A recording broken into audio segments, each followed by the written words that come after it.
Right, okay. And we are live. I just need to check a couple of things. Right, okay then.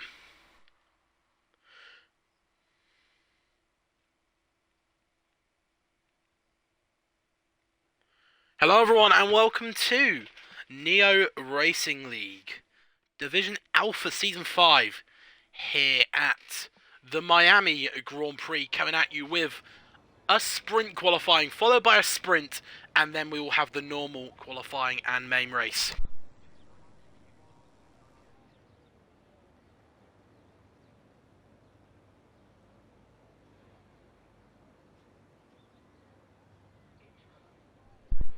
Sorry about that, ladies and gentlemen. So, we are now going in to qualifying. And Miami by nature is it's a very divisive circuit, I think is the best way to put it. Some people like it, some people hate it. I find there's that not really a middle ground where some people don't mind it. I personally don't hate it. I personally hate it. It's a bit... It just feels too... I don't even know strictly what's wrong with it. But by nature, it's just not a circuit I'm A, ever particularly quick at, and B, particularly like. And within this game, F125, of course, the circuit has been scanned, so those curbs in the first sector are a little bit lower. It is going to be very, very easy to invalidate your laps in qualifying and pick up track limit warnings and eventually penalties in the race. But hopefully, the outcome won't be decided by track limit penalties. There's always anticlimactic when that happens. As we're on board with Sluskan. A very awkward middle sector, especially that left-hander he has just gone through.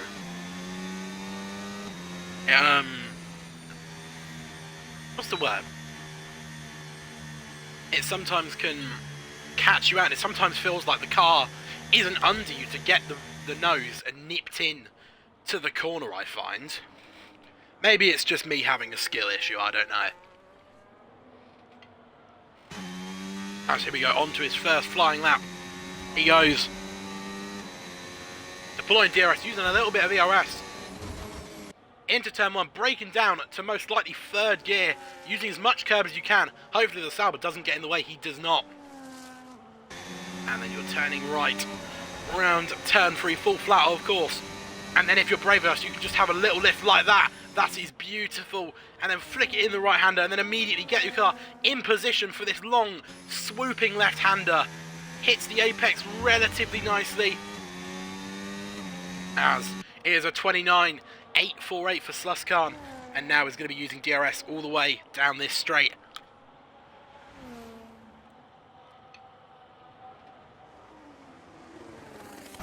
Braking from 205 miles an hour most likely all the way down to about 70 as he now goes through the tightest section of the circuit, a section that has been changed quite significantly from F124. That wall on the right hand side is significantly closer than it was in F124. And now into the second DRS zone of the lap. And once again, hard braking down to second gear. Making sure not to take that curb because you can actually scrub some lap time on it. And then you're just going to be using any remaining ERS. DRS for the short run to the line. And it is a 27.634 as your banker, ladies and gentlemen. Next across the line will be the Ferrari of J Hydronics. As now to the final official corner of the lap. As funny wave band, sorry, sets a 26.868. What a lap there from him.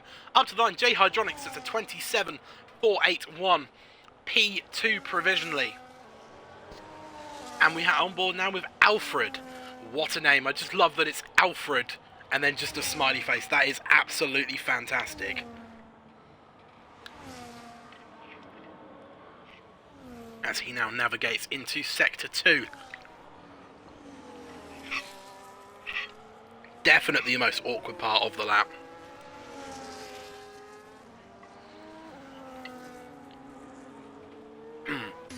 But it's looking pretty hooked up from Alfred so far. And it is purple to the middle sector. Although, I would not personally trust the F1 game on every single account physically possible, because F1 25, when it comes to purple deltas, doesn't often tend to be correct anymore, sadly. Has been an issue for a couple of games now. It's up to the line. Alfred sets a 26.159. Now, I'm no expert, but that is a very quick lap. As now comes Formula Leon, who peels into the pits. He has invalidated that effort there. As now Marchmeister will begin his first flying lap of the sprint qualifying, and probably his only effort of the qualifying.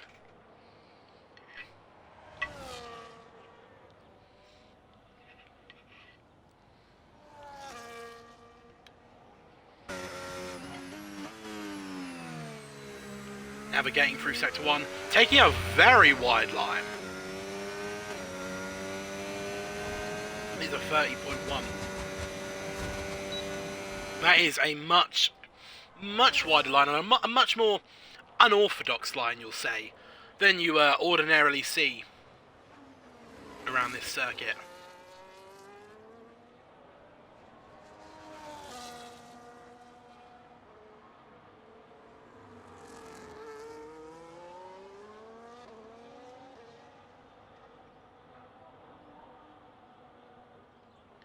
A 102.485 for March, so he's not going to be challenging for pole, but can definitely be in contention for around where Sluskarn's lap time was. If, and only if, he gets this final sector correct as up to the line. A 27.445, half a tenth quicker than J Hydronics and 2 tenths nearly quicker than Sluskarn.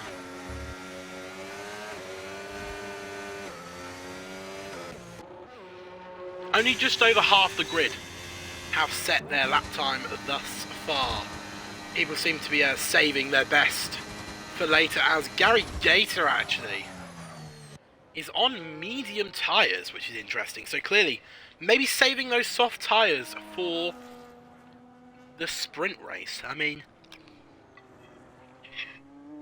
the softs are not a race tyre in this game. Definitely not. You know, you only use softs in the race if you get a late safety car. So, I'm relatively unsure of what the gain here is, as I don't know who that is, but I'm gonna accept it.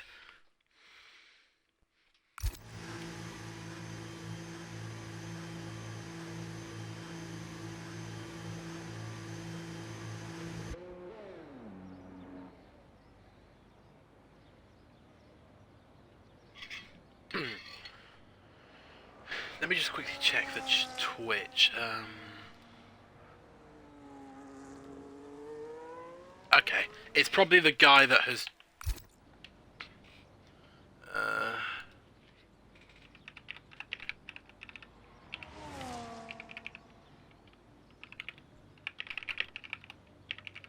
Sorry about this, ladies and gentlemen. Just replying to a message on Discord from a racer in this league, J Monks. Hey, he's in, okay. Okay.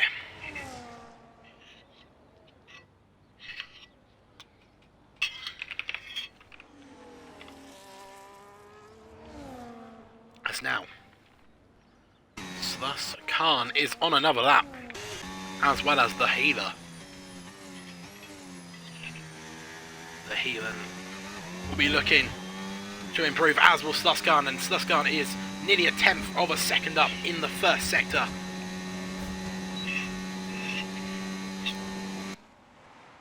Making moderate gains, but if he keeps doing that, he can push himself up to P3 potentially.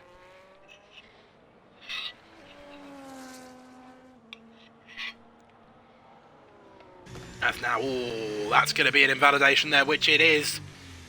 So he will rally and go again if he's got the time. As Leo needs an invite. I believe that is him. I have just invited you. Passive Zeus is a great name.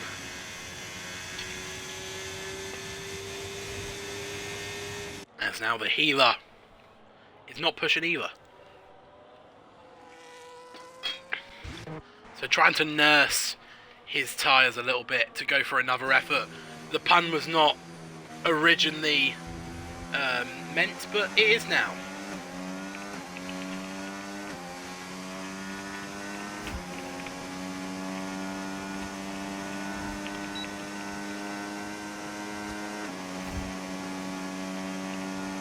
I've just got to add somebody else.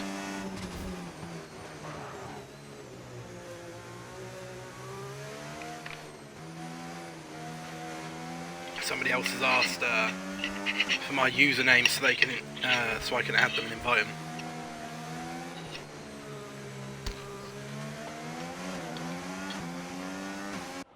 As Extreme Enigma has invalidated, so we've gone on board with Gary Gator.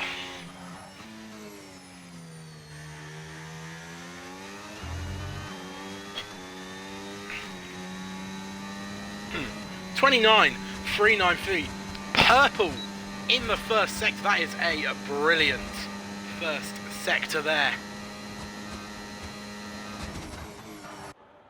And now hard braking and getting the apex absolutely perfect. And keeping tight to the wall. Tight to the wall again. Close to that wall. This has been a perfect lap from Gary Gator so far. And it is a quick lap as well. A 101.325 is a very handy middle sector, if I am to be believed, which I'm pretty sure I am.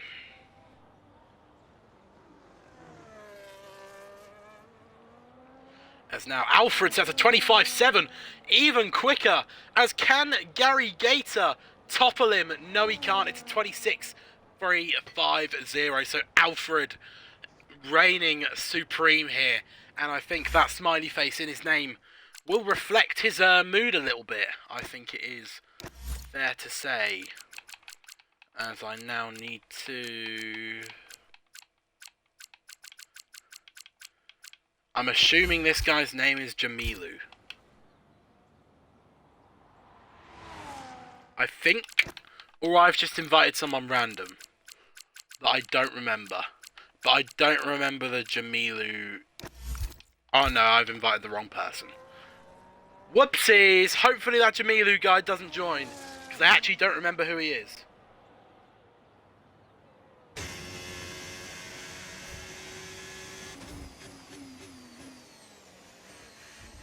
And that is the end of sprint qualifying there, ladies and gentlemen.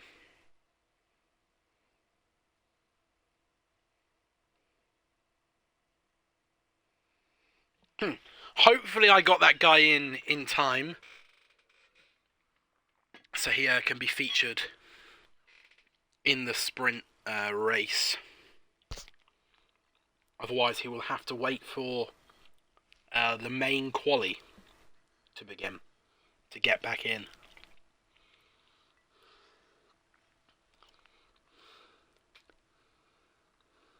Oh! Not even going to give me an opportunity to read the grid out. Thanks, EA. As that looks clear. But overcast, so rain could be on its way.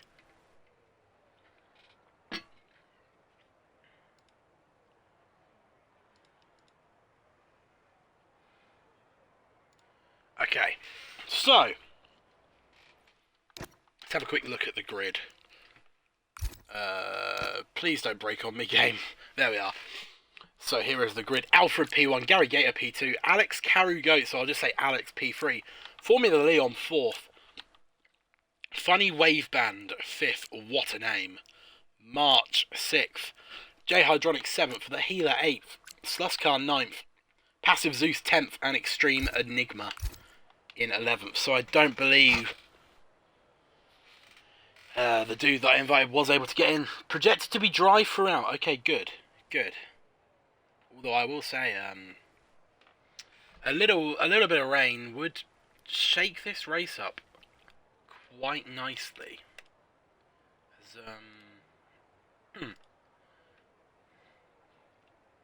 we have some. I'll read the championship order later when we got a little bit of time. But we can have a few fun facts about Neo and its history in the United States. This is actually the 5th race to take place in the US in Neo Racing League, and the first time Miami will hold a GP in this league. So it not necessarily being a fan favourite has translated here, and it is the first time ever that Neo is having a sprint event on an American track. So that is 2 first times in one race. And another little fun fact that I'm seeing here is 3 out of 4 USGP winners became drivers' champions later on. That is only excluding season 3. So some interesting fun facts there. Unfortunately, we don't have a track record. Alfred's going to win by like 25 seconds. I mean, considering the qualifying, I wouldn't be too surprised if that were to happen. Although, let's hope it doesn't happen and we have a good fight for the win. But as we now get ready to go racing... Oh, no, we don't. No, we got a formation lap first. Sorry, excuse me, ladies and gentlemen. Not all leagues that I race in, commentate in, have formation lap. I mean, personally, if I was running a league, I wouldn't have formation lap on, just because it adds unnecessary tyre wear, I feel. And as someone who races on controller, in this game especially, that is very much not appreciated. Tyre saving on controller in F125 is near impossible. And Miami, if I remember correctly, if you're on controller, it's not a tyre killer, but it's not exactly a tyre saver. It was somewhere in the middle. It is, for the main race, most likely going to be a one-stop race, but I think it's a hard one-stop, if I remember correctly. If you're on wheel, that's not an issue, because, well, wheel grip is a lot stronger this game than controller grip. I know it's meant to be a sim racing game and all, but wheel is so far superior to controller in this game.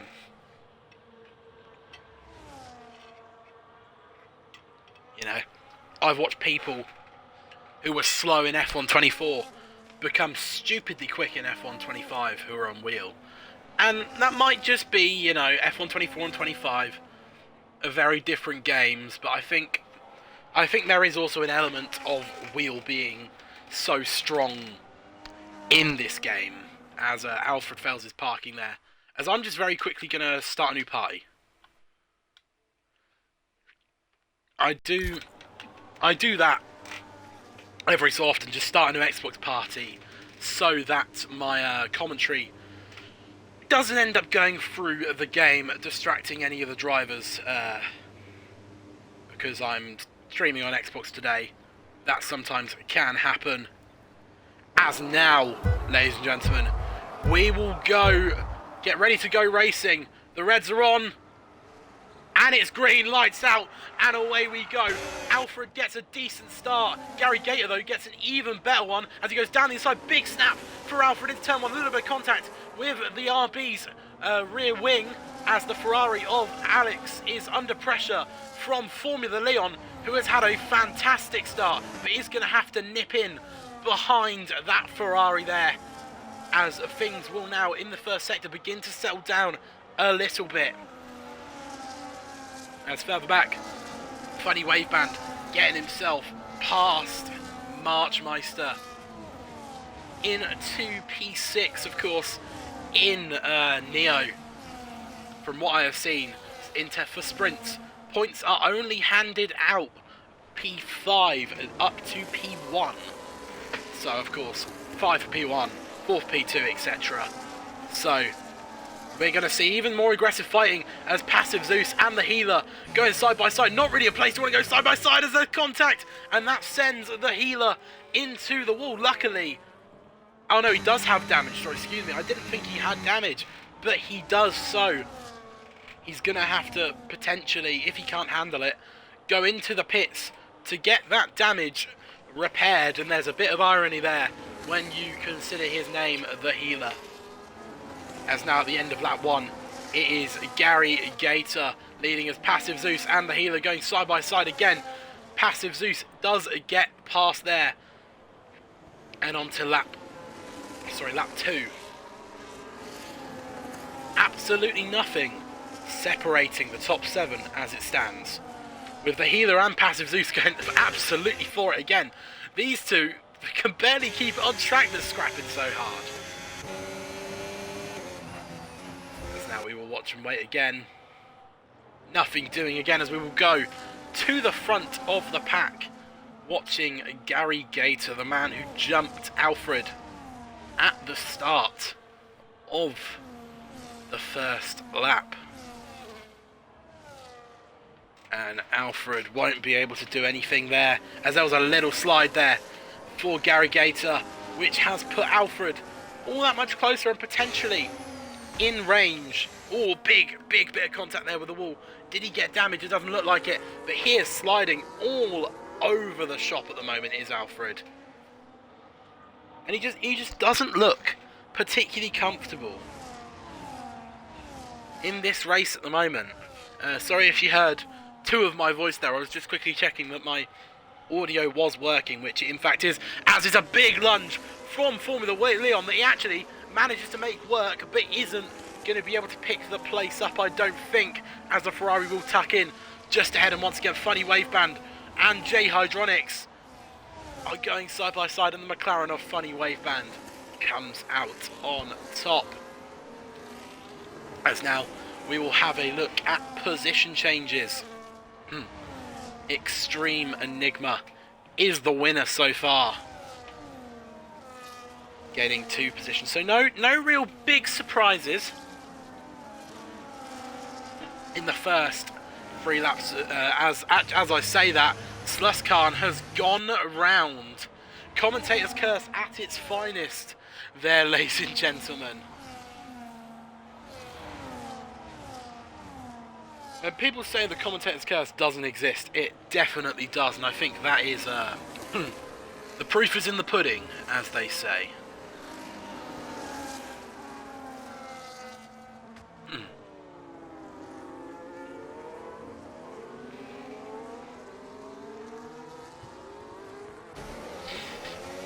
As now the top 4 starting to break away a little bit. Funny Waveband isn't quite able to keep up with them as it stands.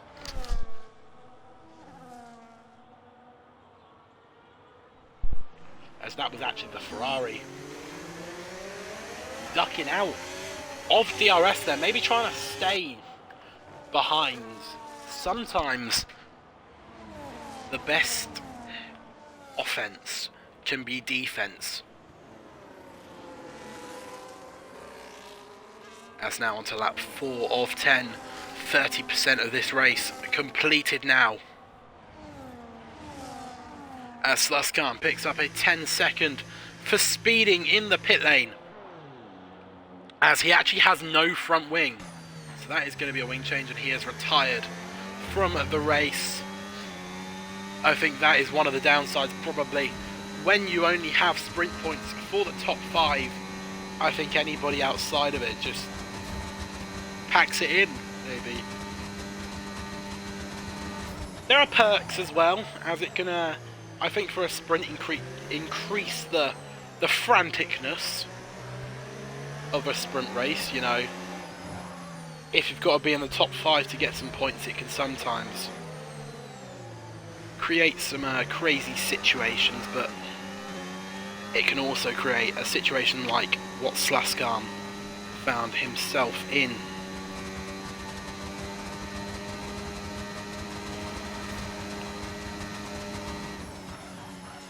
As round the outside goes Alfred, a little bit of contact with Gary Gator.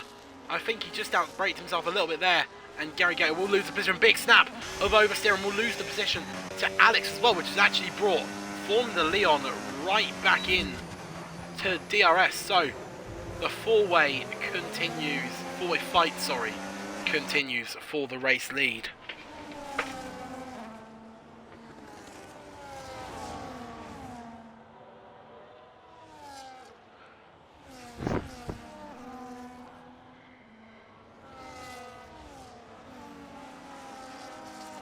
As now we enter the next DRS zone of the lap, approaching 50% of the race completed. We're coming towards the point in this sprint where the desperation, for better or for worse, will begin to kick in. Sometimes some drivers will rise to that challenge, whilst others will crumble.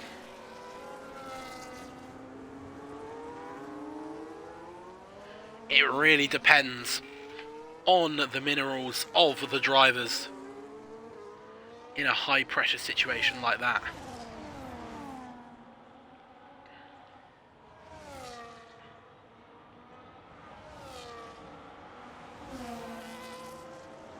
As that is the healer picking up a 3-second track limit penalty there, extending the limit just a little bit too much.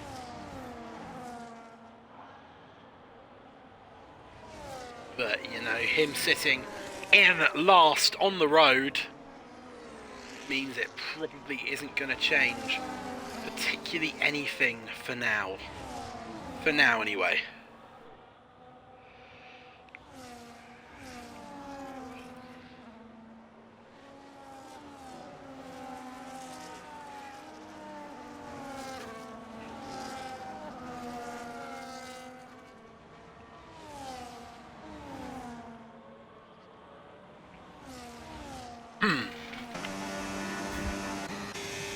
As Alfred actually looks to be pulling away ever so slightly, but DRS is such a powerful tool around this circuit mostly. You know, there are certain circuits where DRS isn't that powerful and doesn't really have an effect, due to also slipstream just not being powerful enough to compensate for the how strong dirty air is in this game. This is not one of those tracks, luckily. As I say that, the healer and passive Zeus once again are going to go for it, these two. At the back, putting on something of a show. Considering they're fighting for no points, it is good to see people fighting so hard for position, for pride. The pride of not finishing last on track, I suppose.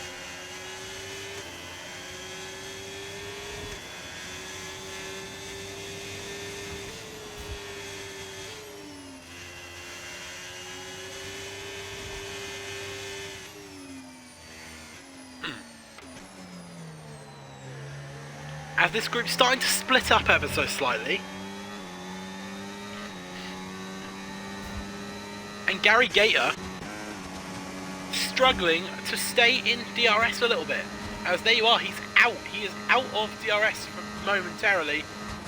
Gets himself back in just.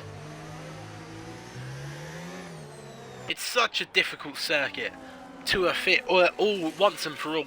Drop someone out of your DRS. It's such a difficult circuit to do that, just because of how powerful DRS can in fact be.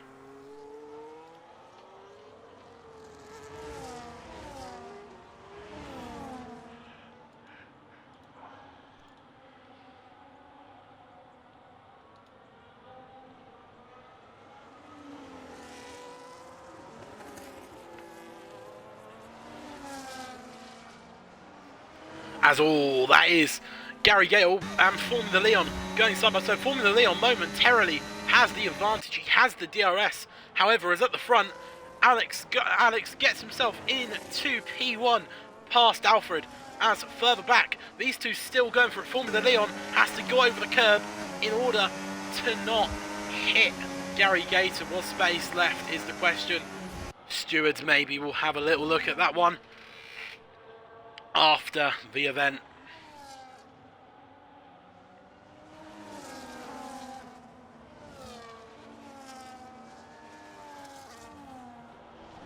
But now with Gary Gator all but out of DRS on Alfred, Formula Leon can start putting him under significant pressure. He has the DRS.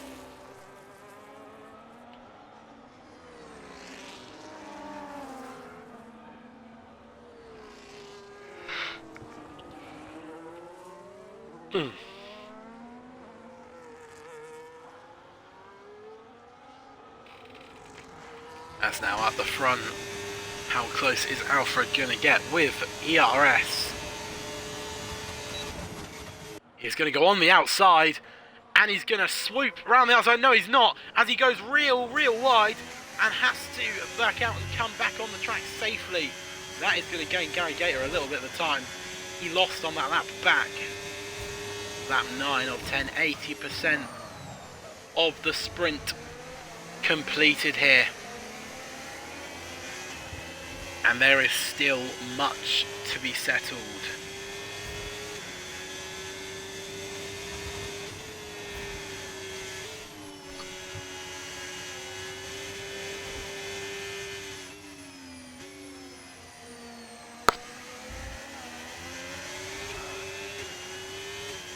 For a minute I thought I saw rain, but no I didn't. I was, my brain was having a moment there. As now we'll watch on board with Formula Leon. Sorry, Extreme Enigma has got himself past J Hydraulics there. A little bit of recharge going on, I think, here.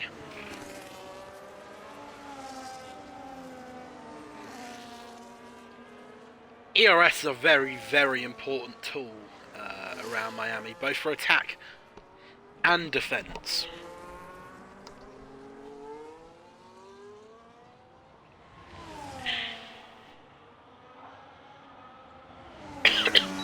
As now here we go.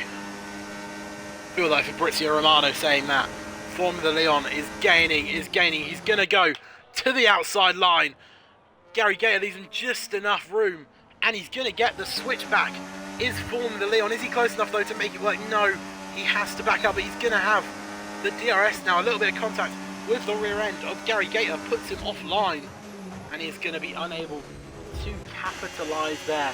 As we all know now, go back on board at the front on the final lap of the sprint. It is between Alex and Alfred. The double A's for the win.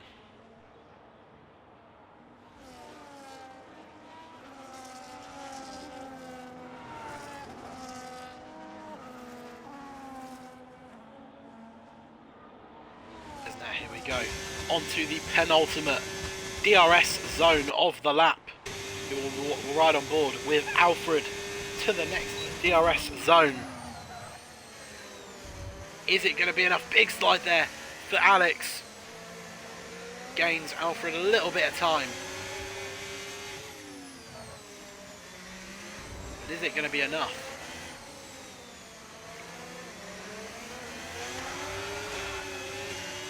Here we go. This is it. DRS will deploy now. We will go off board. It's going to be round the outside for Alfred. This is his last chance to make the move stick. It's defended well by Alex. And it is going to be the Ferrari of Alex who comes across the line to win the sprint. Alfred will come home P2.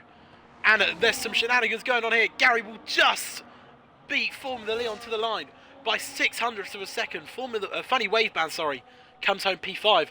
Marchmeister will come home P6. Then it will be Extreme Enigma in 7th. J Hydronics 8th. Then Passive Zeus will come home 9th. And the Healer in 10th. There we are, and as now we just wait for the Healer to cross the line.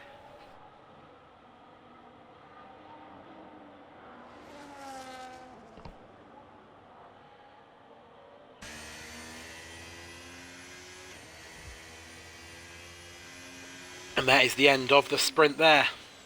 Some great racing we saw. Some fantastic racing. Excuse me. As there are the final results of the sprint. As we now wait 30 seconds to get it. I'm sorry about that. I've got a tickle in my throat. Hang on.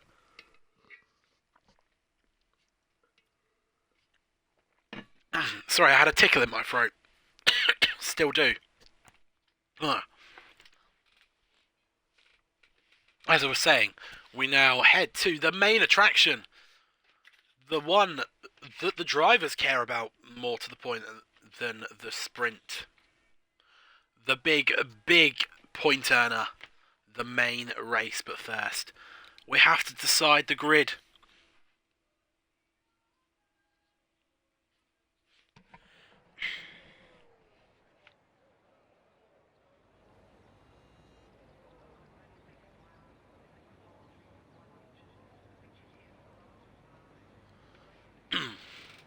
As here we go now, officially in to main qualifying.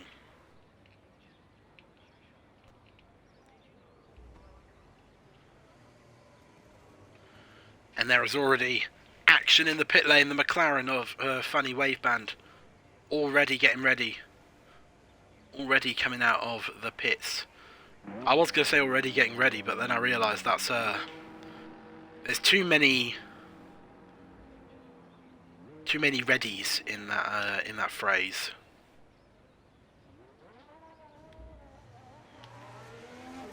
So I changed it a little bit as now. Funny Wave Band first out onto the track. And he will be hoping for an even more successful main race than he had in the sprint. Not a bad sprint for him, but by no means a fantastic sprint either, I think is the best way you could put it.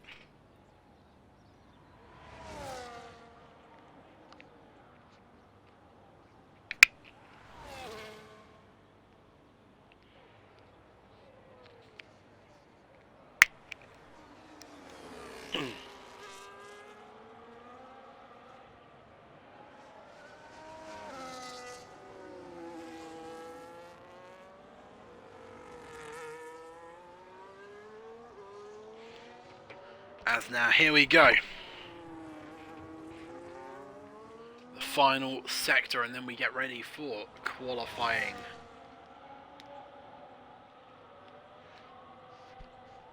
We have 16 minutes remaining, and 11 drivers who are raring to go to put in their absolute best, 100%, everything they've got. As here we go.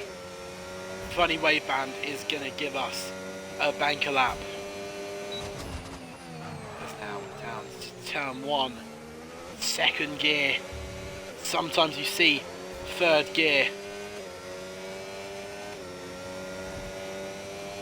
Getting a little bit of ERS, just rolling it in, little lift, down to 6th. Getting it out wide and then braking down to third gear. Keeping it a little bit wide, a 29.772 on mediums, no less.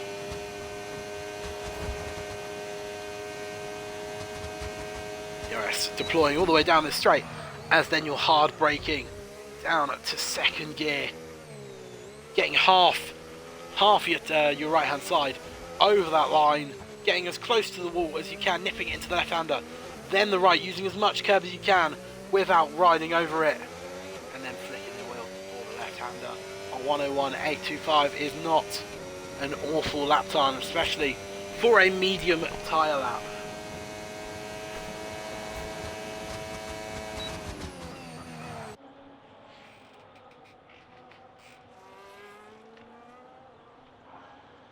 Yes, now here we go. Round the final corner, up to the line. Funny Wave Band sets a 26.985. There's your marker. Can anybody beat that as Sluskan sets a 27.6? Then it will be the Alpine or Formula Leon next to put an attempt in. And it is a 26.899, just under a tenth of a second faster. And now it is J Hydronic's turn to attempt to beat that lap as up to the line. It's a 27.149, not good enough to go on to pole position. And now Alex Carew will be the next.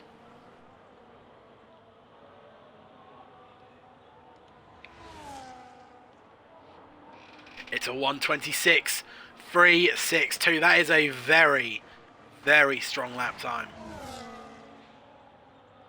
That's now riding on board with Passive Zeus. I think maybe Alex hid his pace a little bit in that sprint qualifying, saved it for the sprint race, and is now unlocking his full potential. It's a 27.982 for Passive Zeus. Not only good enough for 6th fastest at the moment. And now on board with Gary Gator, invalidating his effort there, unfortunately for him. So eyes now turn back to Alfred, the man who took the sprint pole but was unable to convert the sprint into the sprint win.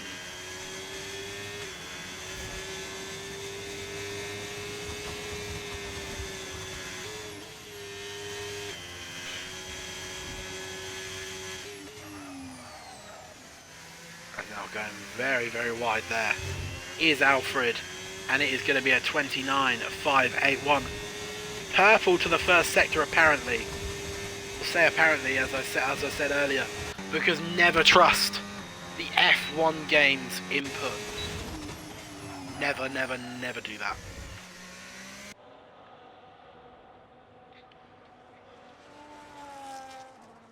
As now around the bridge section he goes. Sorry, under the bridge section I should say.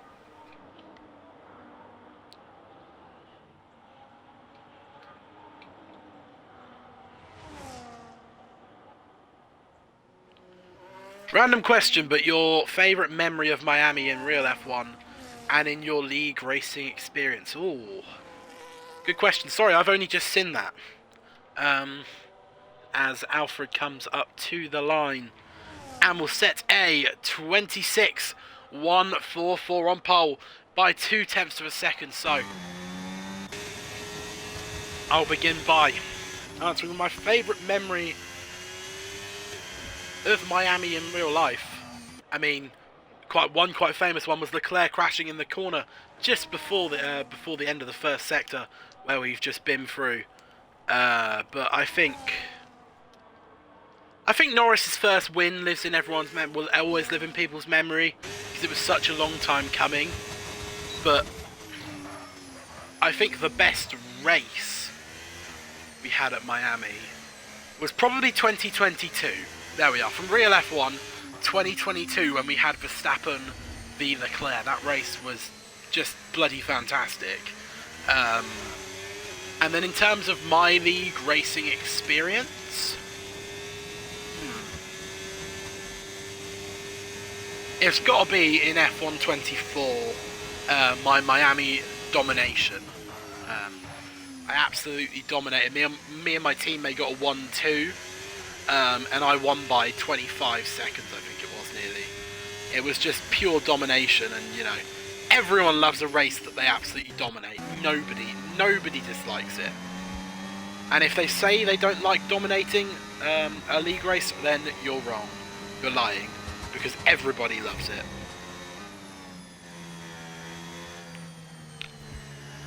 Another from comms, from my experience of commentating on Miami, because I've done quite a few at Miami. But my favourite moment from comms, I think, would be from another league. Of course, I won't say the name of the league for obvious reasons, but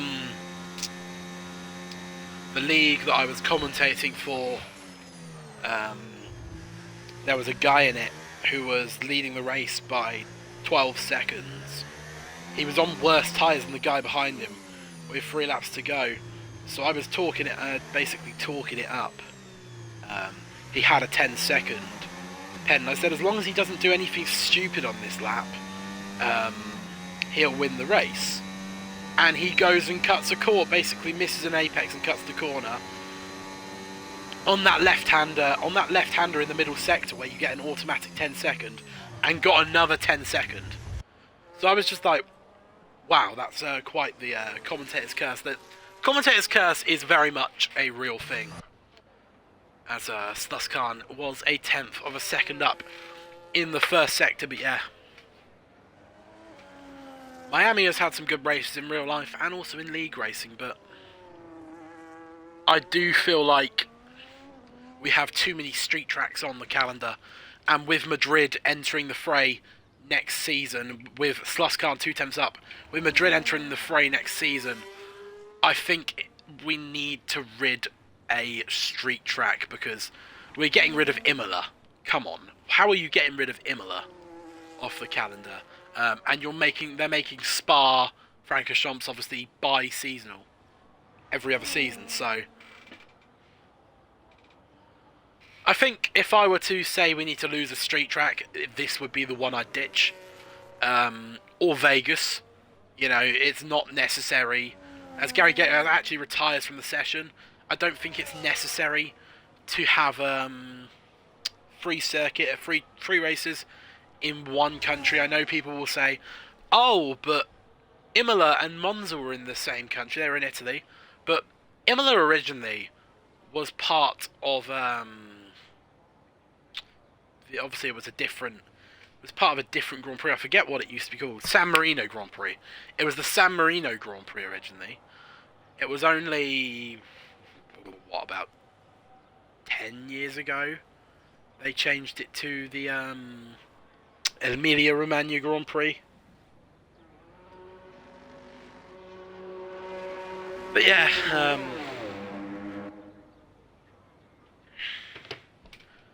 I think that would be what I'd do, and then I'd restore Spa to being every season as well, because we just have too many street tracks now on the calendar. As here comes March, beginning his first flying lap. Unfortunately, I have to go for 10, so I have to retire. What is in? Are you a European or a UK? I'm assuming you're European if you've got to go for 10, because it's not even 8:30 in the UK now. Oh, pardon me. Excuse me there, ladies and gentlemen, if you heard that.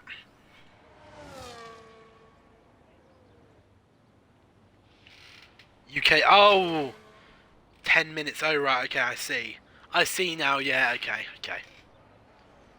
The way you wrote it briefly threw me off.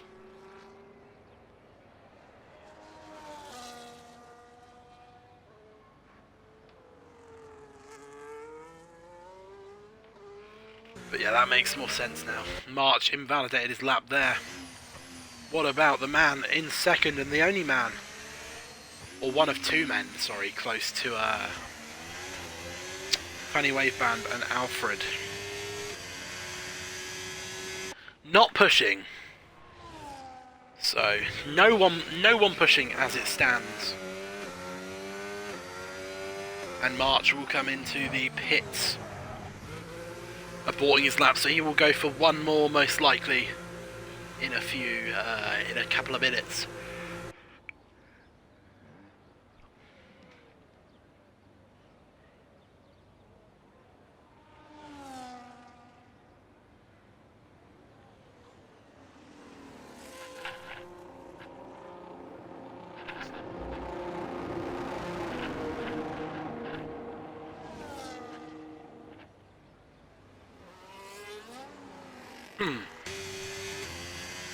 So Alex is actually on another lap.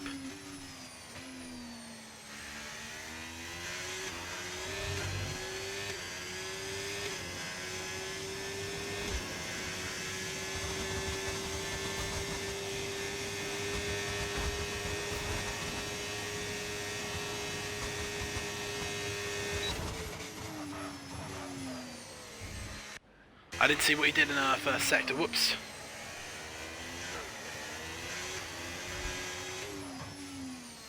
And I think now is as good a time as any to apologise for the poor audio quality on my headset, unfortunately.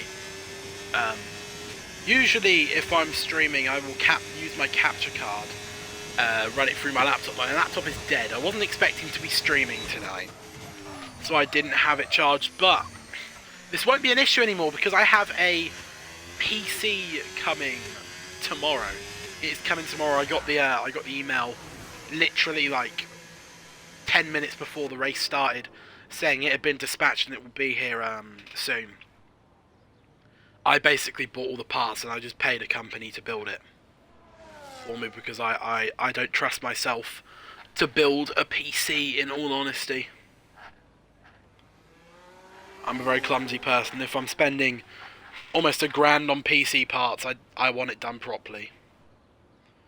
I'm too scared to build it myself. As now we'll go on board with Passive Zeus. In 8th place. Looking to improve on his personal best, and as it stands, he is not improving. 2 seconds down, so we'll move to Sluskan, who is nearly 2 tenths up in the first sector, so finding pretty significant gains. It wouldn't be enough to move him up any positions, but if he keeps finding time at that rate, he will probably push himself up to about P5. So if he keeps chipping away, plugging away, he will begin to move up the order.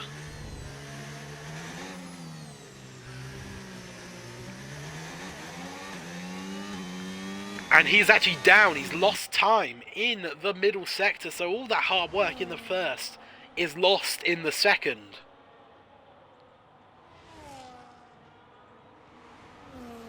As now he heads down to the final corner. He will need a mega final sector in order to improve now.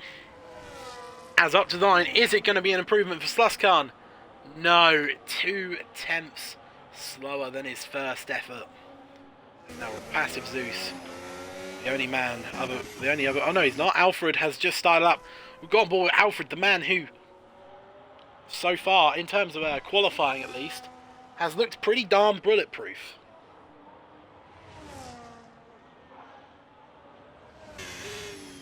Looking as well, big snap of oversteer there, making sure not to invalidate it. I believe it was Mercedes there, getting out of the way. Not an issue there. And he is 2.5 tenths up nearly. Wow, wow, wow, ladies and gentlemen. When you thought he couldn't go any faster, he can, to quote Mick McCarthy. That's now hard braking. Going to be in energy recovery mode here. Getting back as much as he can in the middle part of the lap.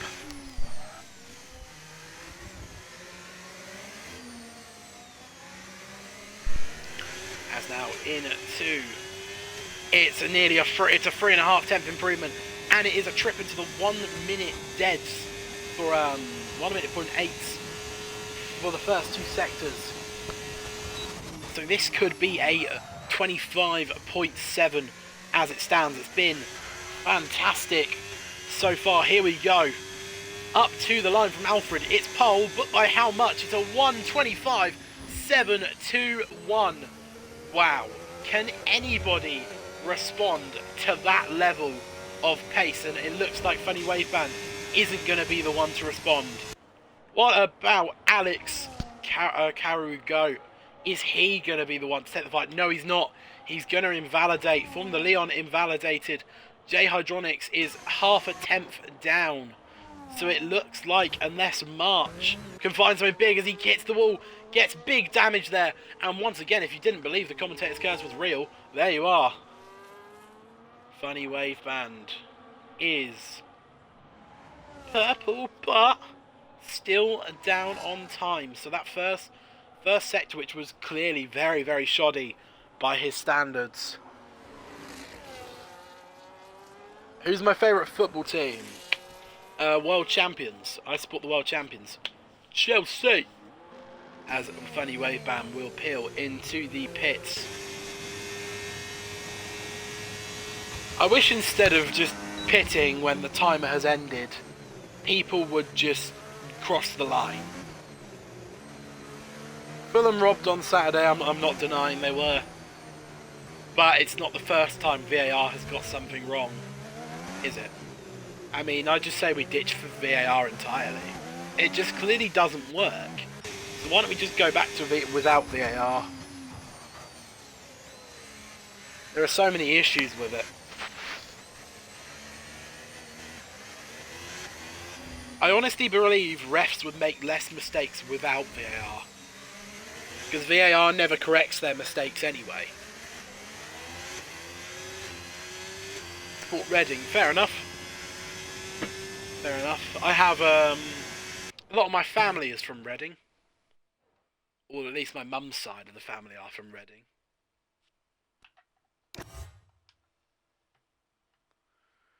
Three attempts down after a mistake in set to one. Yeah, I saw that. It is what it is, as they say. Alfred P1, Funny Wave Band P2, Alex P3, Formula Leon P4, J Hydronics P5, The Healer P6, Sluskarn 7th, Passive Zoof 8th, Extreme Enigma 9th, Gary Gator 10th, and March 11th.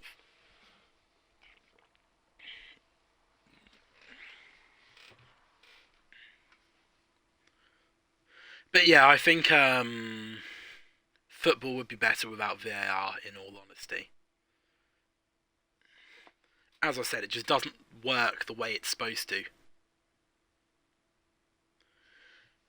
And that goes for all teams. I mean, there are so many silly scenarios that have happened with VAR. The Luis Diaz offside a couple of years ago. Was it Spurs v Liverpool, I think? Arsenal had one as well, didn't they? It wasn't the Declan Rice red card. That was deserved, I think. I can't remember what it was, but they had an offside that was onside. But, you know. Anyway, enough about football. This is not a football game. This is not FC25. This is F1 25. And we will talk about some more of the fun facts, I suppose, that I've been sent. Let's have a look.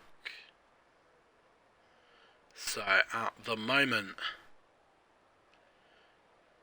the man with the most pole positions is, of course, Alfred. He has claimed pole at China, the Dutch Grand Prix, but the reverse. So reverse Zandvoort and Bahrain, and of course now add Miami into the fray there.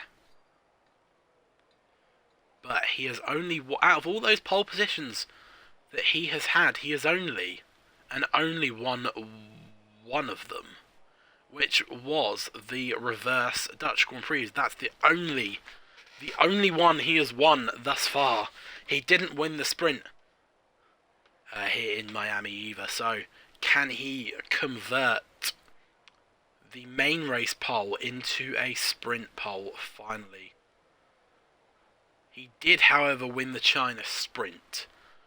So he has one sprint win and one main win so far this season. He was a reserve at that point for Racing Bulls, but of course now has a main position.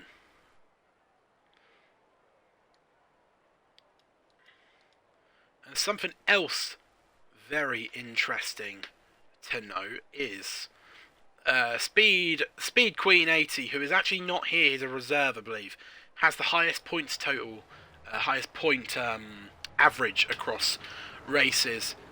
Alfred, our pole sitter, only has a average point total of 12.8, whilst Alex has one of 11.1. So no real high scorers, consistent high scorers.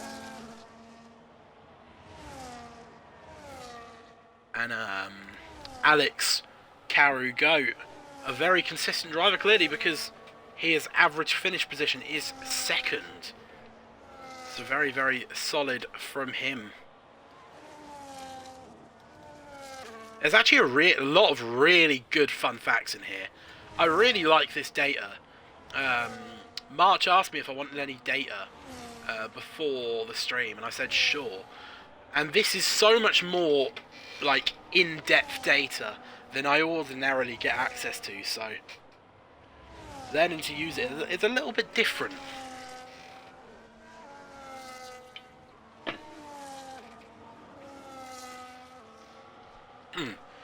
As we now head towards the end of the formation lap.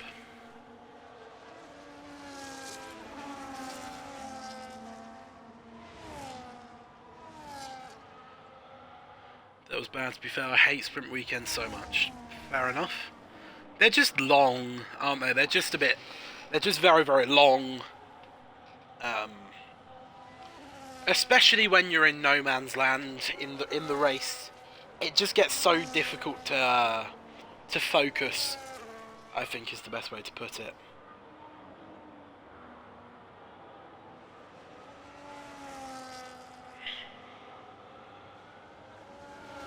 Here we are. Alfred does not screw up his parking this time. Funny wave band doesn't either. Alex already in position. Everybody mostly getting into a position now.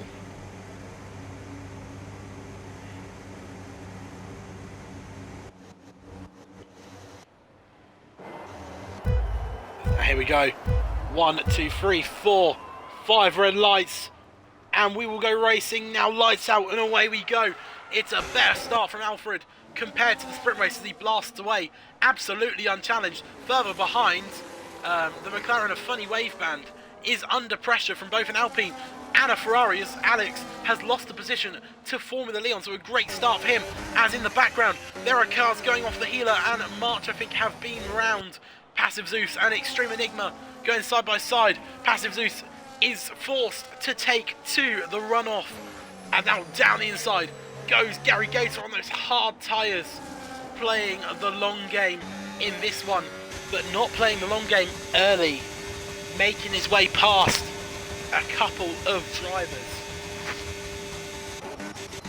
As now Passive Zeus is trying to pass him once again. He's going to go down the outside, and now we'll have the inside for the next corner, and swoops and tucks in 2 positions. So Gary Gator defending that P8 comfortably as towards the front. It is still all to play for at the end, coming towards the end of lap 1.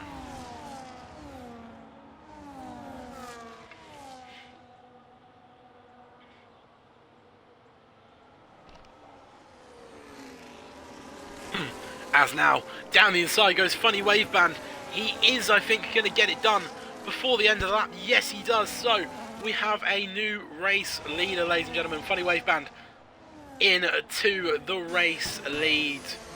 As now, Alex has to move out of sight of Formula Leon's rear wing there, very nearly hitting the back of him. And that is March in the background. Pardon me. March in the background, changing, getting his front wing changed. So that contact I saw at the start of the race was obviously him going off the track.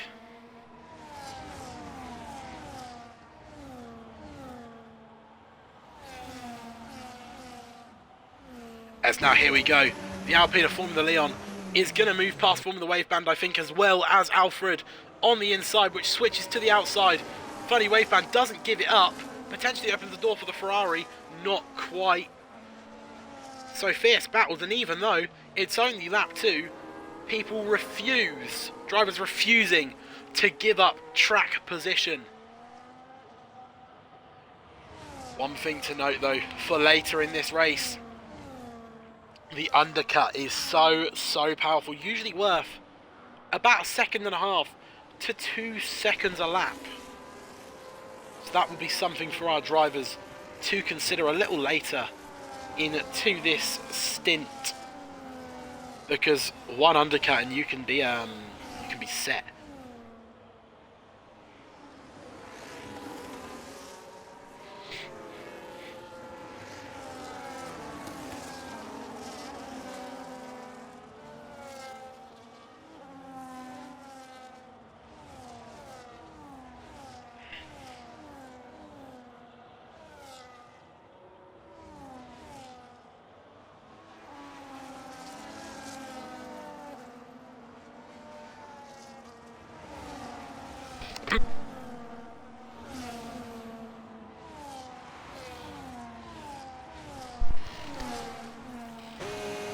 Here we go. Funny Wave Band isn't going to get close enough, but one man who is Gary Gator, moving himself past Sluskan into P6 as we look at position changes. Only 2 people have moved up the order. Gary Gator has moved up to P6, 4 positions, so a good start for him. And Formula Leon has moved up 1, got himself past Alex. So at the front, a top 4 very much beginning to form.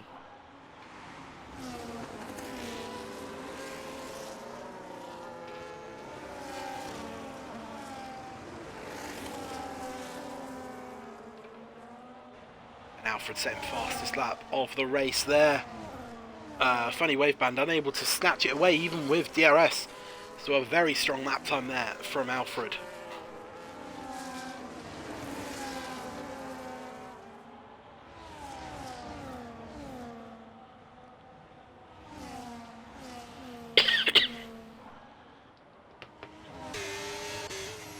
And J Hydronics has been dropped.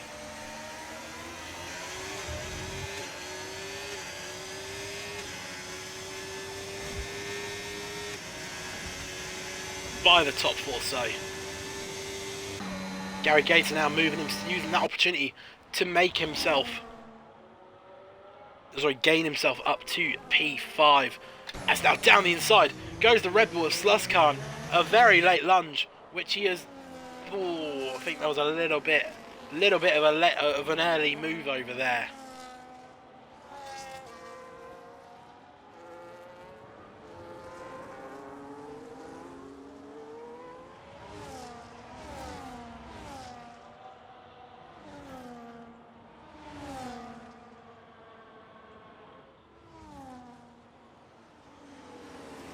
There we go. On the inside, J Hydronics getting himself back past Sluskan. As there's not really, as I was about to say, there's not much movement in the top 2. Down the inside goes Alex for P3. A little bit of contact there, and there's some ghosting shenanigans going on. Thankfully, it did not lead to anything disastrous. Ghosting can be absolutely lethal in this game.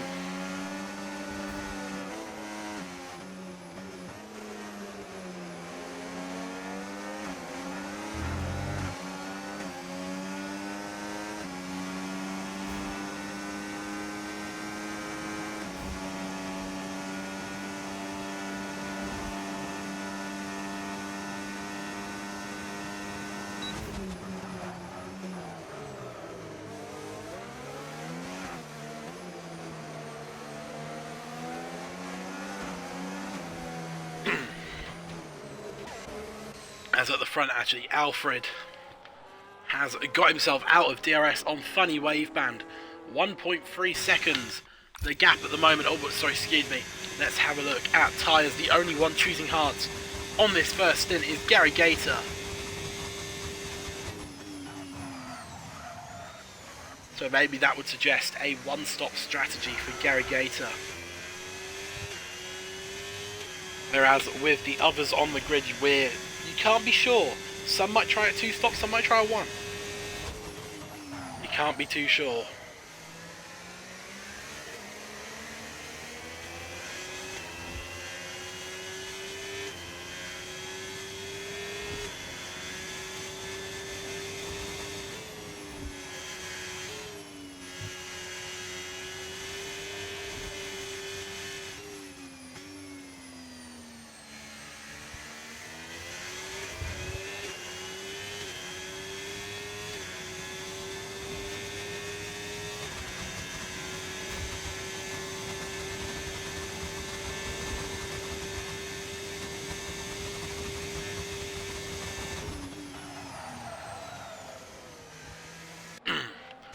.6 seconds of a gap now. So Alfred is doing a great job of managing this race as it stands. The man who's got an average qualification position of 1.7, so a man who's very good in qualifying, but has surprisingly only had 1 race win, so finally he's starting to turn that quick qualifying pace into quick race pace.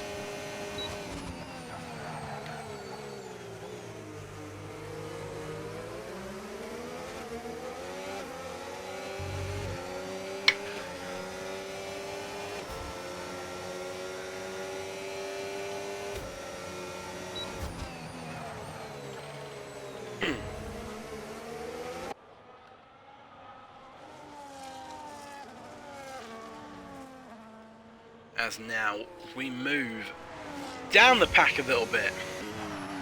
We'll check in with March, the man who got damaged relatively early into this race and has been slowly chipping away down the field ever since. He is actually gaining on Passive Zeus, but before he has to come in again, it probably won't be enough. Getting a wheel on he's got damage actually. Getting a wheel on the what's it called, the curb there, a curb that you can't really touch, unfortunately.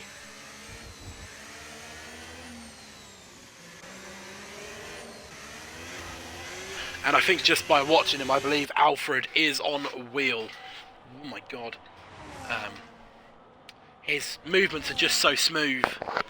Everything just looks so silk when you watch him. As a wheel has just fallen off my chair. And I have very nearly just fallen off it. I'm just very quickly putting that wheel back on. There we are. Hopefully that is a little better. It does. That wheel does that occasionally. It just decides it wants to fall off. And when it does decide to fall off, I have to put it back on very, very quickly. So there we are. All sorted.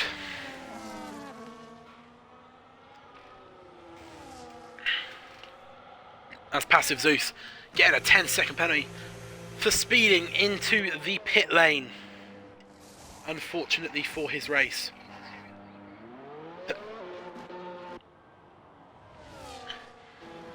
As March will move up a position. Passive Zeus actually going on to softs, which is very interesting. As now Gary Gator going to make his move up to P4. Those hard tyres are going to start to come alive in comparison to the mediums on the other drivers. As it looks like Formula Leon is actually struggling quite a bit.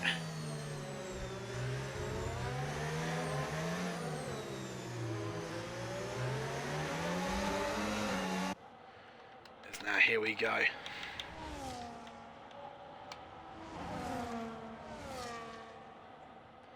Down the back straight, he's going to move that in. Is very, very cleanly going to get that move done. Up into the podium places goes Gary Gator. And right now, on those tyres, he definitely has the advantage. Hards are going to be significantly quicker now than anything else. There's Funny Wave Band actually coming into the pits. That means he is committing to the 2-stop. Yes, as he is onto another set of medium compounds. So he is going to be 100% committed to a 2-stop. He'll probably come in lap 18 or something for hards. Most likely.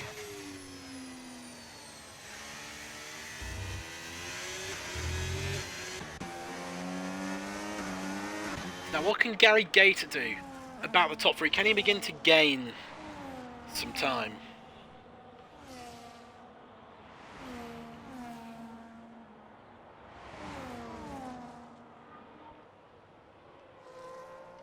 As now, Formula Leon gains with DRS there. Wasn't close enough to work a move. As Extreme Enigma overtaking Passive Zeus there, who is also with March now. So March on the much older tyres is under pressure. Here we go, DRS deployed. Oh, that was close. Extreme Enigma choosing the extreme route, and now down the inside has a little look. The Mercedes of Passive Zeus. No. Unable to get himself past there. It wasn't enough. That's now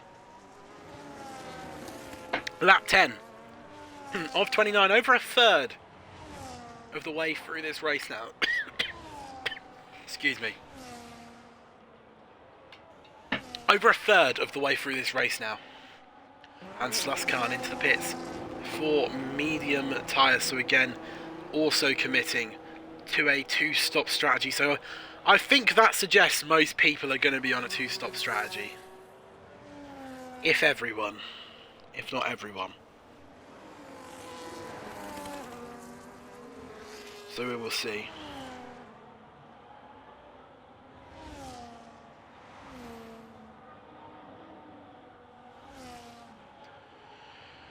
As now, moving back towards the top, Formula Leon is struggling to stay in DRS on Gary Gator, but Funny Waveband is side by side and is past the healer on those much newer tyres. He is going to be making pretty damn significant ground on those ahead of him. We will see how powerful the undercut is going to be.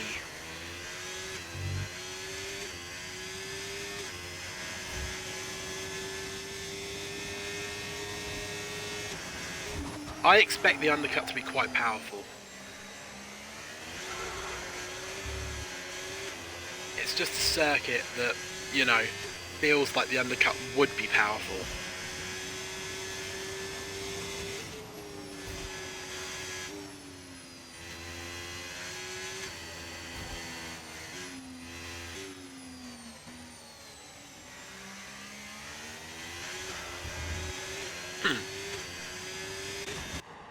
Now on board with race leader, or sorry, watching race leader, who is just controlling this race in fantastic fashion at the moment.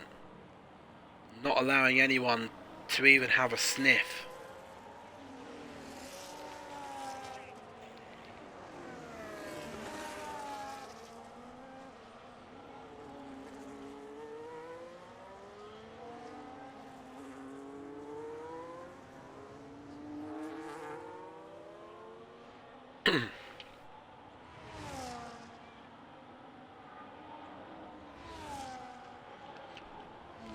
As absolutely nobody is in a DRS of each other at the moment.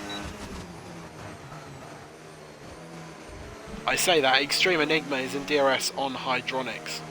Has Hydronics just passed him, or has Extreme Enigma just caught him, is the question. The answer is, we will find out now. Now, here we go. Extreme Enigma will get DRS.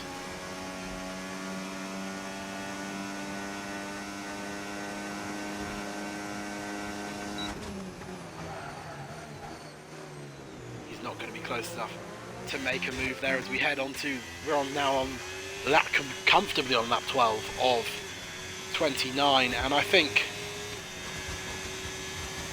with these top guys dragging the mediums this far, I think they are going to be on a one-stop strategy.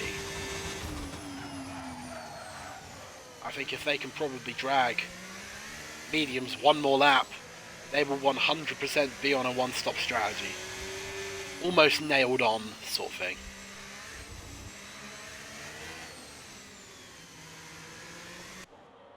As here we go. We'll stay on board with the leader, see what he does. But Alex Gator actually has been catching... sorry, Gary Gator, not Alex Gator. What on earth am I on about? Gary Gator has actually been catching Alex Carew for this last sort of 5 laps or so, very slowly, but he's very nearly in DRS range now.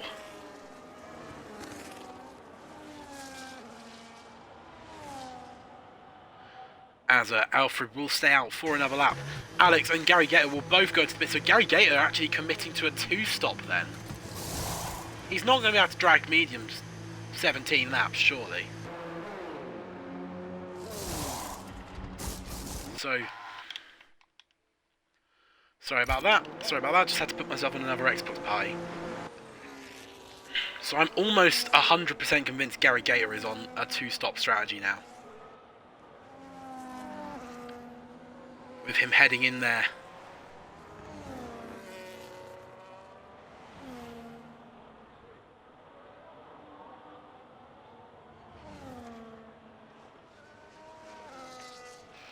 As Mart picks up a 10-second for speeding in the pit lane, unfortunately.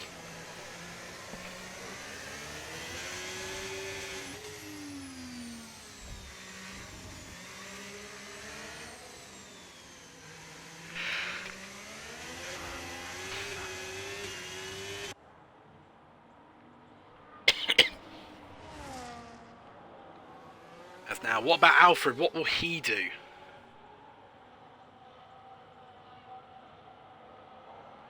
Will he follow his peers and come into the pits? Oh, big snap! As for a minute I thought he got a puncture. No, he didn't. He managed to survive.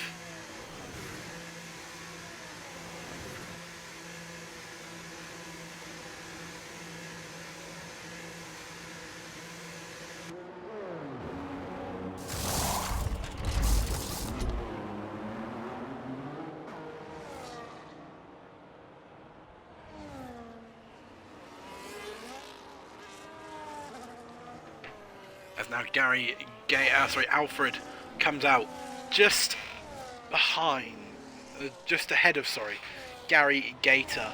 He is on the hard tyres. He is on the one-stop strategy.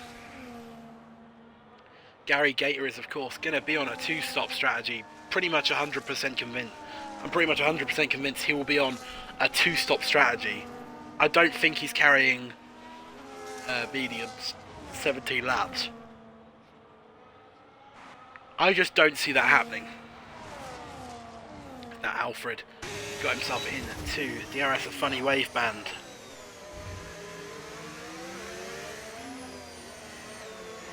Funny wave band is charging and actually has quite a lot of battery at his disposal. But with Alfred having a significant pace advantage, as Gary Gator actually has a little look for a move on Alfred temporarily. But it is shut down as now here we go. DRS will deploy now. Alfred will move to the inside line. Gary Gator will follow suit. And both of them will get the move on Funny Wave Band done. As we now head to the end of lap 14 and the start of lap 15. It is going to be Alfred back up to P1. He was in second for less than a lap. As now down the inside goes Gary Gator, barely misses the back of Alfred. And now still side by side with Funny Wave Band. These two absolutely not giving it up. And there's contact and Gary Gator eventually does peel past. But that racing was frantic there. Absolutely frantic.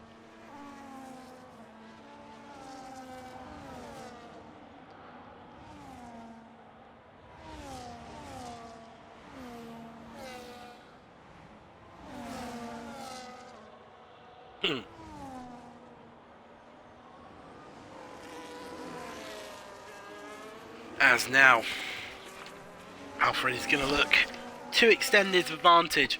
He can take refuge in the fact that he's not really under pressure now. He's really in the driver's seat, you know.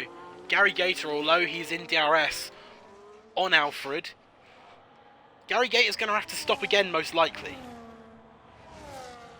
I'm 100% convinced now that Gary Gator's going to have to stop again. Mediums going 17 laps is just, I don't think that's never happening. I personally believe Gary Gator will come in about lap 21 for another set of mediums.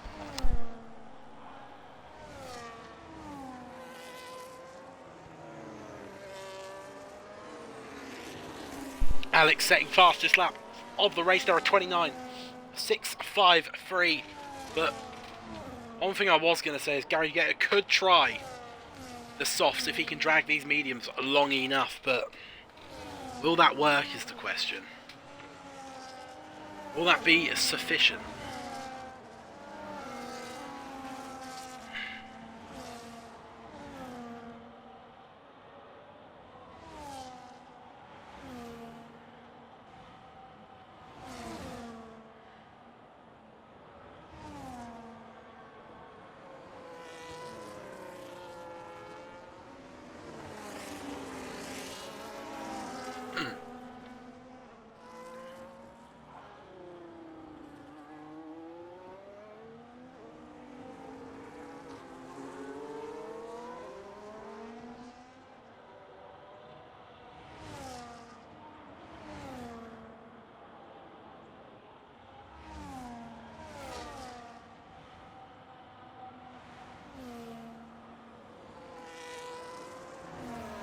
Alfred has got himself very much clear of a Gary Gator there.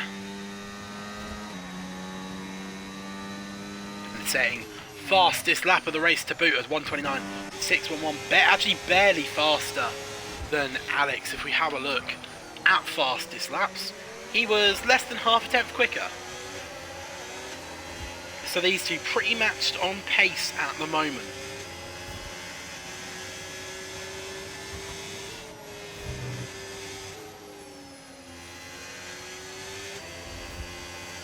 As for my room is actually getting quite hot, I'll be honest.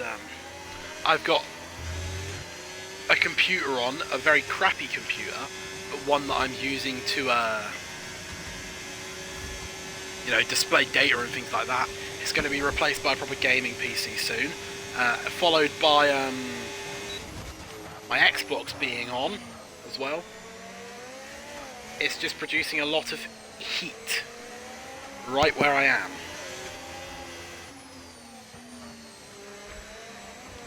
Let's have a look at intervals again.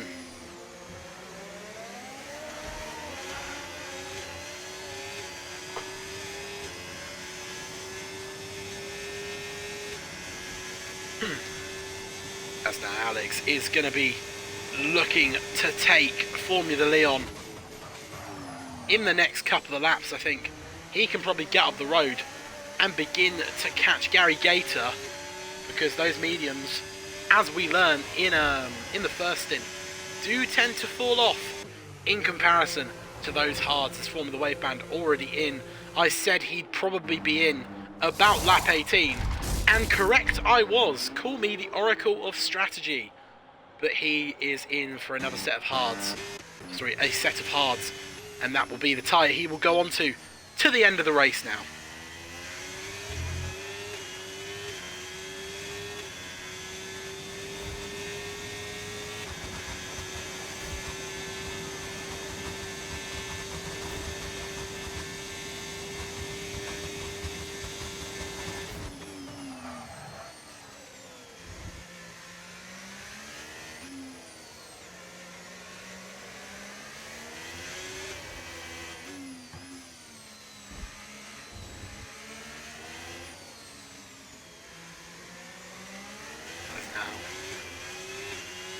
Here we go. Let's watch on board with Alex, who is much closer this time to the back of Formula Leon. He's been building up to this for a few laps. DRS will deploy now. There we go. You can see it. Formula Leon is flashing Alex is not, and he is going to swoop round to the outside. Formula Leon is not going to give this battle up particularly easy, though. I think, actually, Alex has the DRS now. Yes, he does. He dropped back and is going to get the DRS open now. Here we go. And he is going to get the move done into turn one. Very clever driving there from Alex to get that move done on Formula Leon as there's contact. I don't think Formula Leon was quite done with Alex yet. And I think that was probably a miscommunication between the two drivers, a misunderstanding. Perhaps you could put it down to as Gary Gator has actually been in for another set of hard tyres there.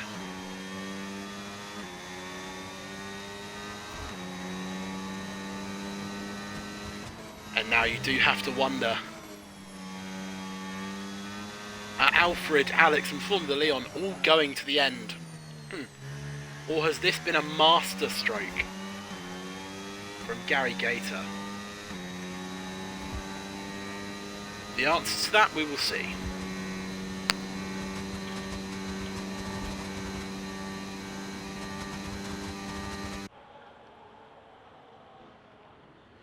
It's now going on to the off-board camera of Formula Leon,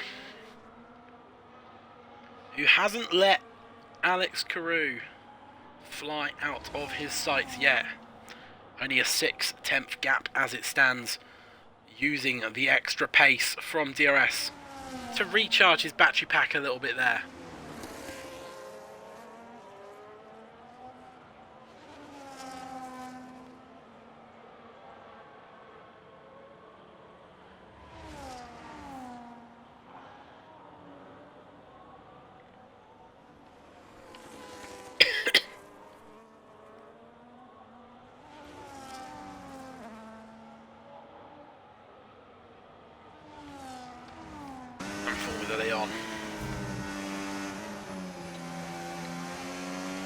Is now beginning to slip out of Alex's DRS range.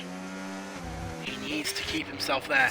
Extreme Enigma into the bits for another set of hard, so gone for the harder tyre strategy compared to what you usually see. An interesting one there for sure.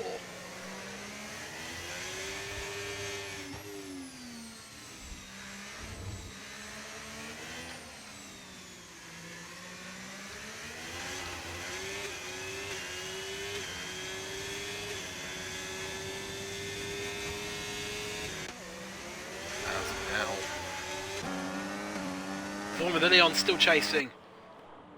Can he look to make his way back past Alex Carew?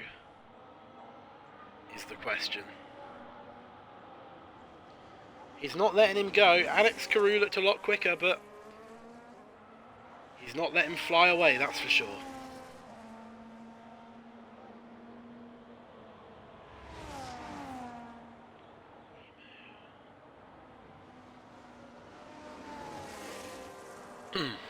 Passive Zeus has just been into the pits for another set of hards as well, by the way.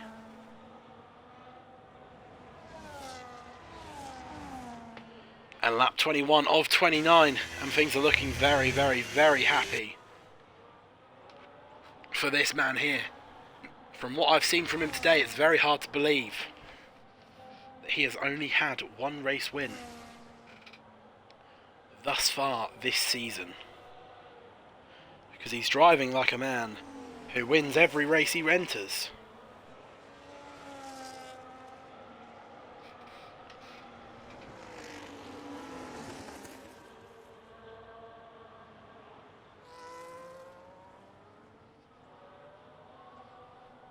He's just controlling it so well. He's gaining a little bit of time every lap. And that is how he has pulled out this 9-second advantage that he is holding on to so well. And with the two behind him fighting, he can relax and focus on saving his tyres to the end, because he is going to be on 15 lap old hards by the end of this, and I'm unsure, you know, of what tyre wear is like. I'm not 100% sure of what tyre wear is like in this game.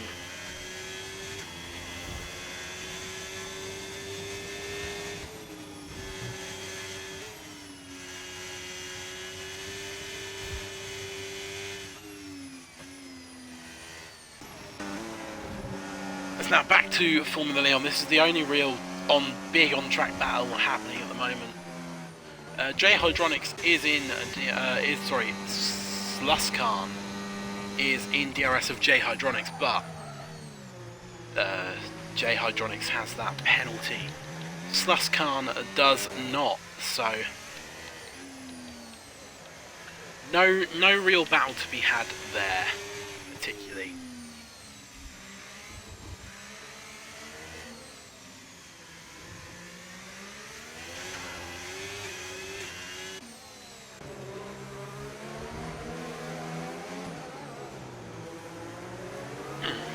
Now on, we're going to go back to our race leader.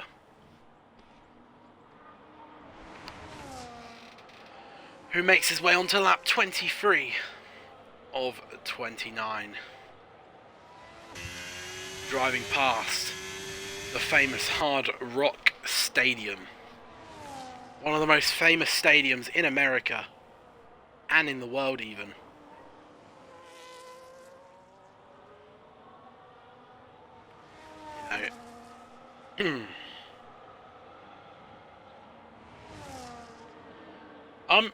I'm not exactly, you know, a big fan of the NFL or anything like that, but obviously Miami Dolphins are such a huge team.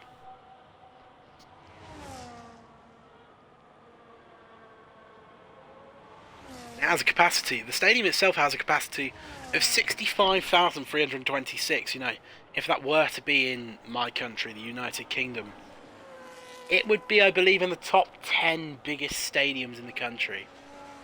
Maybe even top 5. I think the only ones I can think of that are bigger than it are Wembley, Old Trafford, the Etihad, Anfield, and I believe the Hill Dickinson Stadium, Everton's new stadium, is actually bigger as well. Don't quote me on it. And maybe the Emirates as well. Maybe the Emirates is bigger.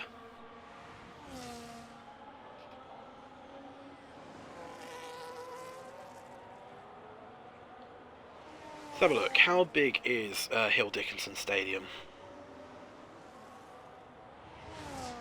Oh, it's only 52,000, sorry.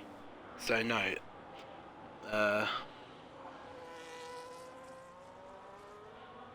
The Emirates is not bigger, I was originally right. The Etihad isn't bigger either. Nor is Anfield, car. My ball knowledge is bad here. Old Trafford is bigger.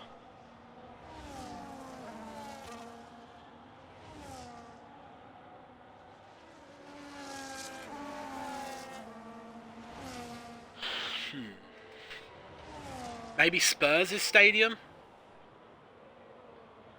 No, that's about 700 seats smaller, so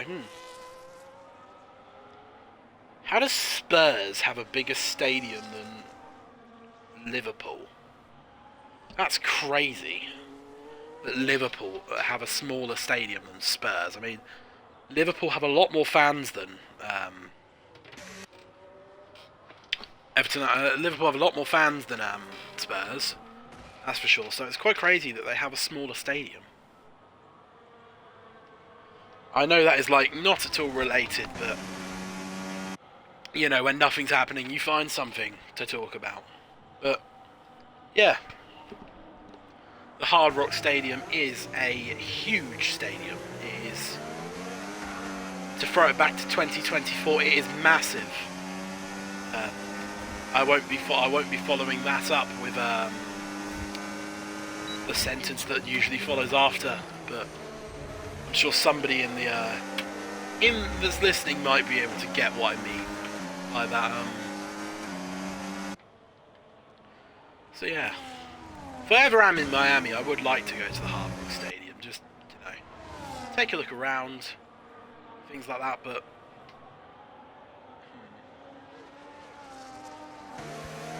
would also like to see actually what the track looks like when it's not got, you know, all these walls up and things like that, because it's a street track, it doesn't always look like this. Same as like Monaco, Baku, Vegas, they don't always look like this. The only part of the Vegas circuit that does always look like that is the Vegas Strip, which was obviously purchased by Formula One. I believe it was the start-finish straight was actually purchased by, I believe, Liberty Media, who are the owners of Formula One. So yeah.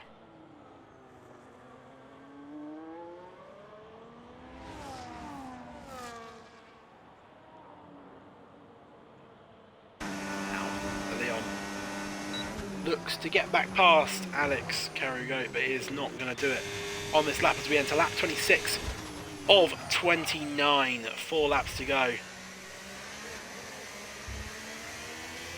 in this race.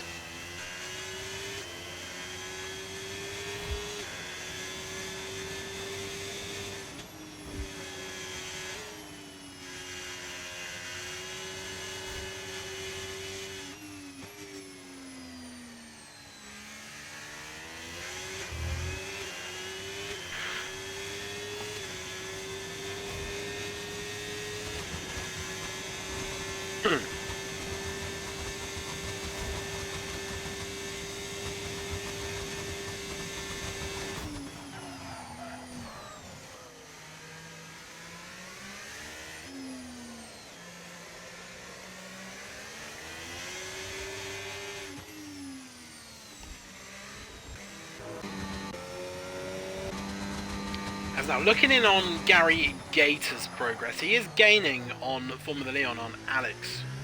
But he's not really gained on Alfred at all, so a really impressive performance from Alfred.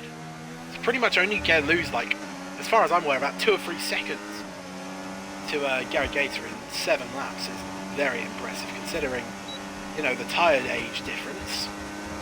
As now Extreme Enigma is going to get himself past the healer here, or is the healer going to attempt to move? No, not quite. Extreme Enigma is on significantly newer tyres.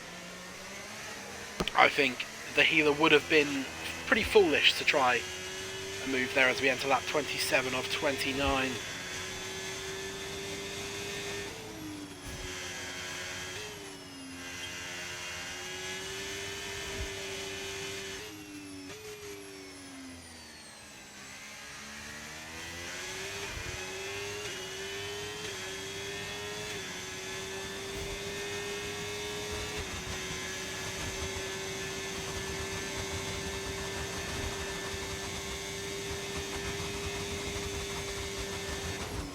Now our race leader. The race leader, well, Alfred. What can you say about him? He has been so fantastic in this race. And pending nothing dramatic happens, he is down for his 2nd race victory of the season, and a very, very well merited victory. Something actually I have not looked at yet is the championship standings. Whoops, my bad, ladies and gentlemen. Can I find the standings? So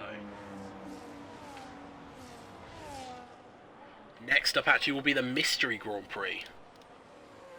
So that will be a random circuit that nobody knows until the day, or sorry, until they join the lobby.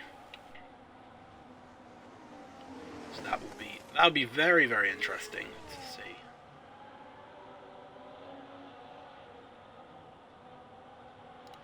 As apologies, ladies and gentlemen, I'm trying to find the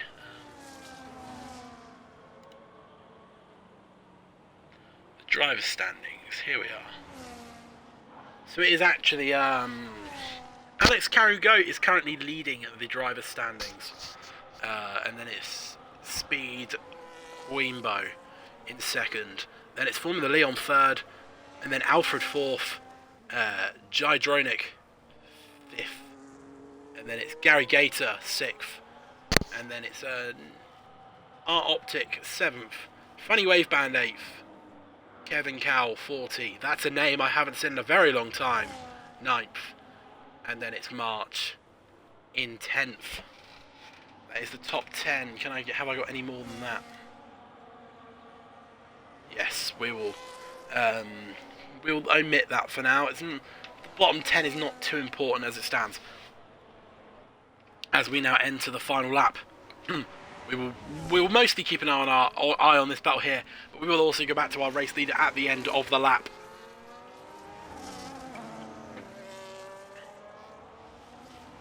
As now the final lap. Onto the final lap go Alex and Formula Leon.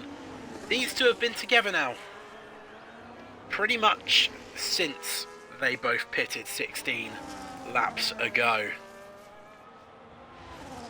And it is now a guessing game. Where does Formula Leon make the move, if he even makes the move? These two both pretty much have full battery. So this is going to be a pure battle of pace now. They're going to give it everything they've got. Here we go.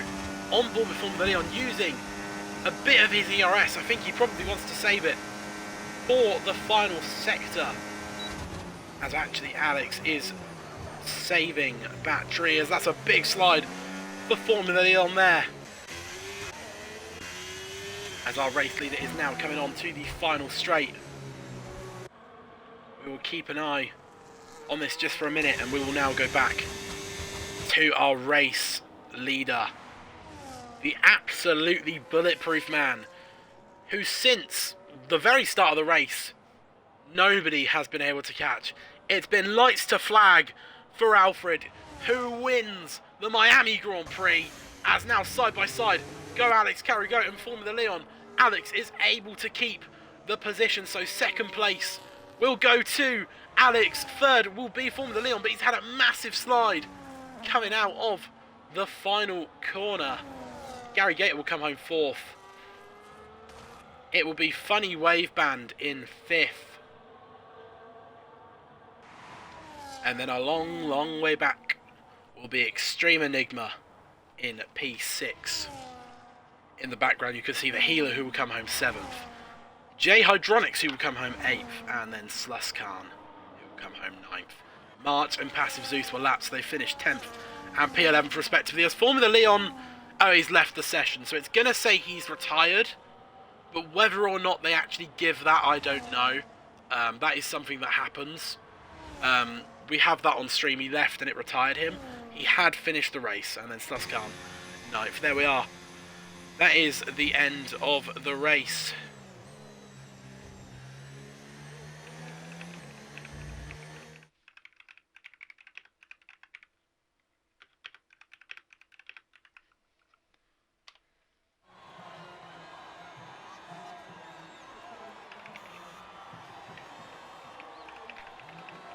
There is the podium for our race at Miami.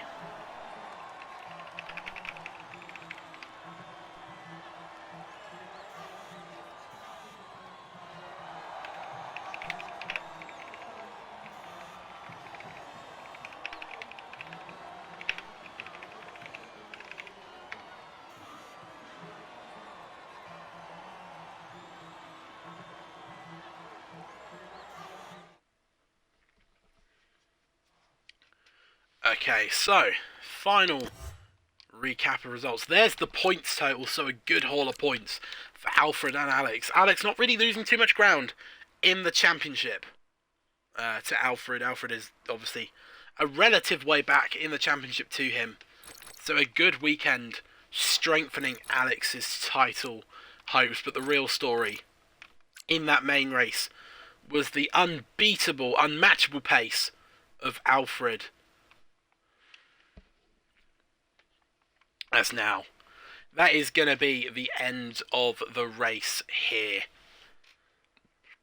Next week, Neo heads to the Mystery Grand Prix, so a track absolutely nobody knows. And then, after that, we will have, if I can find it, let's have a look. Here we are. And then after that, we have Austria, Hungary, Monza, Jeddah, and then Spain. So a good end to the season, a technical end to the season, a test for the drivers. But what is that mystery GP going to be this time next week? It's anybody's guess. Thank you all for watching. I have been Owen Baldero, and I will see you again later. Goodbye.